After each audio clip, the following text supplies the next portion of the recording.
Years ago, in our village, something chilling happened to my elder brother, OJ.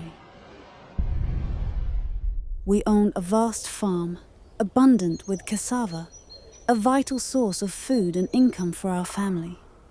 The harvest season was always busy, with our parents leading the charge, gathering the cassava, bagging it, and then we would carry it home on our heads along a narrow farm path too tight for any car to pass through. One day, while my brothers and I were at school, our mother went alone to the farm. Most of the cassava had already been harvested, so she thought she could manage the rest by herself. However, after piling up the cassava, she realized it was too much for her to carry alone. She decided to leave it for my brothers to bring back after school. After lunch, my brothers came up with a plan to use our father's old bicycle to transport the cassava. OJ would pack the cassava into bags and carry them to the farm path, because the farm was a little bit far from the path leading home, while my eldest brother would load them onto the bicycle, ride home, and then return for more. The first trip went smoothly. My eldest brother left to deliver the first load, and OJ was left alone in the dense bush, packing another pile of cassava. As he worked, he suddenly heard footsteps behind him. When he turned around, he saw a strange woman approaching, her eyes fixed on him in a bizarre, unsettling way. Thinking she was just a neighboring farmer or someone passing by, he continued with his task, trying to ignore the creeping sense of unease. But as the woman drew closer, OJ could see her bare feet from beneath his legs. Then, without warning, he heard the snap of a cassava stick. Before he could react, something struck him hard, knocking him to his knees, his face hitting the dirt. It was as if the woman had hit him with the stick. But when he tried to move, he realized with horror that he couldn't. His body was paralyzed, his skin prickling with goosebumps as if the very air around him had turned sinister. The woman placed a strand of her hair on his back. He was frozen, unable to move or speak. The woman bent down slowly, deliberately, until her face was level with his. Her mouth twisted into a grotesque smile, a sight so terrifying that OJ began to sweat profusely. He was terrified, his body trembling. But he couldn't scream, couldn't shout for help. He was trapped in his own body.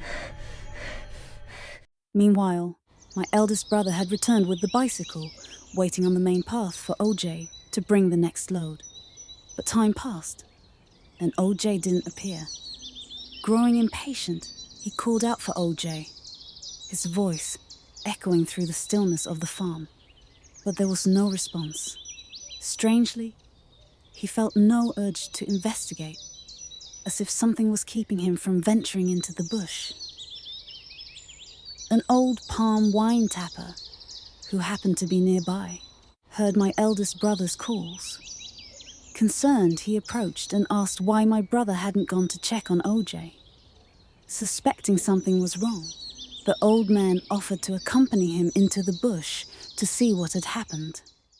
As they approached the farm, the mysterious woman began to retreat, moving backward into the nearby bushes, all the while keeping her eyes fixed on OJ. Her body bent in an unnatural posture as she waved at him. OJ remained rooted to the spot, unable to move or cry out. When my eldest brother and the old man arrived, the old man immediately sensed something was wrong. He saw the way OJ was crouched, the woman's hair strand still on his back. With a grave expression, he asked, "Which way did she go?" OJ, using every ounce of strength he had left, managed to lift a trembling finger, pointing in the direction the woman had disappeared. The old man didn't hesitate.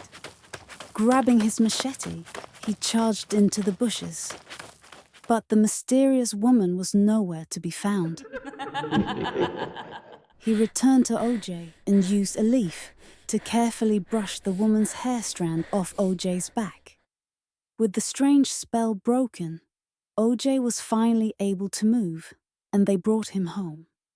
That evening, my parents called in the strongest native doctors in the village to perform a deliverance ritual over OJ to free him from whatever malevolent spirit had taken hold of him. It wasn't until nightfall that OJ could finally speak. When he described the woman, those who listened were horrified. It turned out that this woman had once owned an abandoned farm near us, but she had died long ago. She was a ghost. The thought of what could have happened if the old palm wine tapper hadn't shown up haunts me to this day. Who was this woman? What did she want with my brother? We weren't related. She wasn't a long-lost family member. What dark purpose had she come back for? The questions still linger, unanswered, in the shadows of that haunted farm.